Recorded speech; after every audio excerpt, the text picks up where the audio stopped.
जमीन की शिखा पर आंचल फैला, न जमीर की धड़कन थमी, न दरीचा बंद हुआ। ये हक है उस आवाज की जो आज भी गूंजती है बिना शब्दों के। जब हम हक की कहानी में उतरते हैं तो सबसे पहले हमें एहसास होता है कि ये सिर्फ एक फिल्म नहीं, ये एक आंदोलन का सिनेमा है। एक आवाज है जो अनकहे शब्दों, टूटे वादों और दबे हाथों से निकलती है।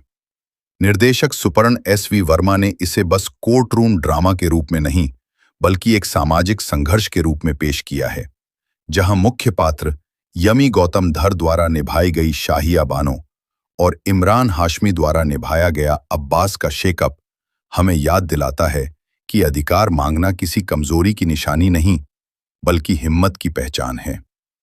जब कलम चुप हो जस्ट है, तब चीख गले में घुल जाती है, और जो बह गया है वो शब्द बनकर रह जाता है। ये लाइन हमें याद दिलाती है कि जहां प्यार माना गया हो, वहां सौदे भी हो सकते हैं। लेकिन जब सार्वजनिक वादा घर की दीवारों तक ही सीमित हो जाए, तो सवाल उठता है उस हवा का जिसे हमने सांस लेना छोड़ दिया था। हक में जब अब्बास अचानक बदल जाता है, जब वो शादी के पहले के वादे भूल जाता है, तो हम सिर्फ एक पति पत्नी की कहानी नहीं देख रहे, हम देख रहे हैं एक समाज की आंखें जो मैं तो हिंदुस्तानी मुसलमान और लड़की हूं, मुझे भी उसी संविधान का हक है, कहने की हिम्मत दिखा रही हैं। कहानी की शिल्प रोहिणी सरल है पर असरदार। एक महिला अपने पति से न्याय मांगती है, एक समुदाय की ओर से विरोध झेलती है और एक देश की नजर में सवाल बन जाती है। इस बीच कानून, धर्म और भावनात्मक विरासत के बीच की वो दरार हमें दिखती है, जहां व्यक्ति के अधिकार गीतों से कम नहीं और चुप्पियां आहतियों से भरी होती हैं। उन सवालों को किसने आवाज दी थी जब वो सिर्फ सन्नाटा था? इस तरह की पंक्तियां हमें अंतरात्मा के पास ले जाती हैं। कलाकारों का अभिनय हेर जान देने वाला है। यमी का पूरी तरह से पात्र में डूबना, इमरान की कट्टर छवि में कहीं न कहीं भीतर की पिछली संवेदना का झलक देना, दोनों ही इस फिल्म को सिर्फ दिखावा नहीं, बल्कि जीवंत व्यथा बनाते हैं। हर रिश्ते में हक नहीं होता, पर जब हक हक बन जाए तो वो फिर रिश्ते नहीं, लड़ाई बन जाती है। इस लड़ाई में मुख्य रूप से फिल्म की पटकथा और संवाद लेखन ने बड़ी भूमिका निभाई है। जहां ज्यादातर कोर्ट ड्रामा फिल्में कथानक को जटिल बना देती हैं, हक ने इसे साधारण भाषा में मन के करीब रखा है। यही कारण है कि संवाद लाइन जैसे बिरयानी या शीर कुरमा नहीं है जो बांटने से सवाब होगा, एक निर्णायक दृश्य से सीधे दिल पर वार करती हैं। वहीं फिल्म की पावर विजुअल भाषा भी कम नहीं है।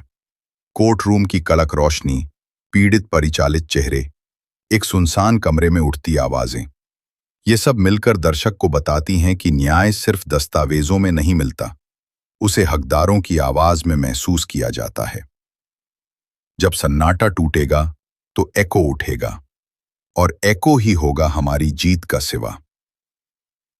इस तरह की सोच दर्शा रही है फिल्म, और इसी कारण हक एक ऐसा सिनेमा है जो देखो मनोरंजन हो जाए से आगे निकलकर सोचो और महसूस करो की ओर ले जाता है। लेकिन पूरी तरह से निष्पक्ष होना भी इस फिल्म की कमजोरी हो सकती है। कुछ समीक्षकों ने बताया है कि बतौर फिल्म ये उतनी सिनेमाई ऊंचाई नहीं छू पाती जितनी इसकी सामाजिक महत्वता बताती है। यानी दर्शन के स्तर पर बेहद जागरूक है, पर फिल्म फॉर्म के लिहाज से कुछ मंचों पर चलती हुई चलती खिसक जाती है। पर इस कमी को फिल्म की शक्ति बुलंदी से झुकाती है, क्योंकि जब सच्चाई को पर्दे पर आवाज मिलती हो तो परफेक्ट सिनेमाई अनुभव से ऊपर उठकर प्रभाव की बात हो जस्ट रहती है। और जब आवाज मिली, तब हक की दीवार गिरी, न सिर्फ कद्र बनी बल्कि कदम भी जगे। हक ये संदेश बहुत साफ दे जाती है कि हक की लड़ाई सिर्फ एक महिला की नहीं, बल्कि समाज की सांस्कृतिक नींव की लड़ाई है। ये फिल्म हमें याद दिलाती है कि अधिकार वही नहीं जो भीख में मिले, बल्कि वो हैं जो दावा बनकर